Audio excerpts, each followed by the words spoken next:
quantum computers, quantum internet, quantum cryptography, quantum simulation, quantum measurement, quantum, probably some more things we haven't thought of yet. Quantum is coming, but to make these amazing ideas a reality, we need to create its essential ingredient, quantum entanglement. So what is this quantum essence? For regular computer networks, you need three things: memory to store information, a processor to manipulate information, and links to move information around. But quantum computers and quantum networks need one more ingredient: entanglement, a mysterious connection between the quantum states of particles. Quantum entanglement between several quantum bits or qubits allows you to communicate in a fundamentally secure way and do, essentially, an unlimited number of calculations in parallel. Albert Einstein thought it was too crazy to exist, but experiments show that entanglement is real and can be made in the lab.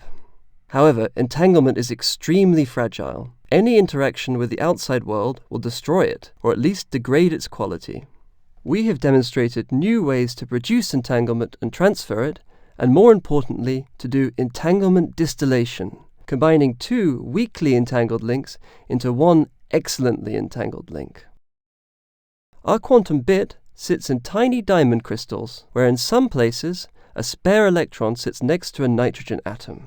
Earlier, our group showed that two of these quantum bits can be entangled by using photons emitted by the nitrogen atoms. This can be done over very long distances, proving the existence of entanglement beyond any shadow of a doubt. A carbon nucleus close to our electron can be another qubit. This time, we demonstrated a procedure where a qubit can be transferred from the electron to this nucleus by carefully applying radio signals. So, if the electron qubits are originally entangled, so will the nuclei. This has several advantages. This qubit is much more stable than an electron qubit, so it could function as a memory qubit.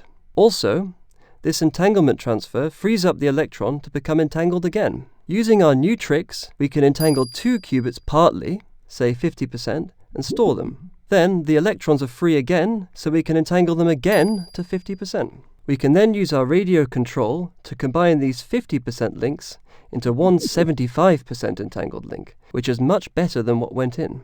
This is quantum distillation, purifying entanglement like you would increase the alcohol concentration in a whiskey distillery.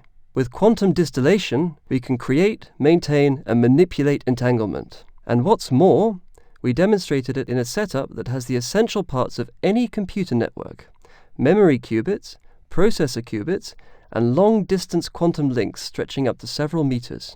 This way, quantum computing and the quantum internet get closer to reality by 2 steps at one time, although some fantasy applications of quantum distillation will probably always remain out of reach.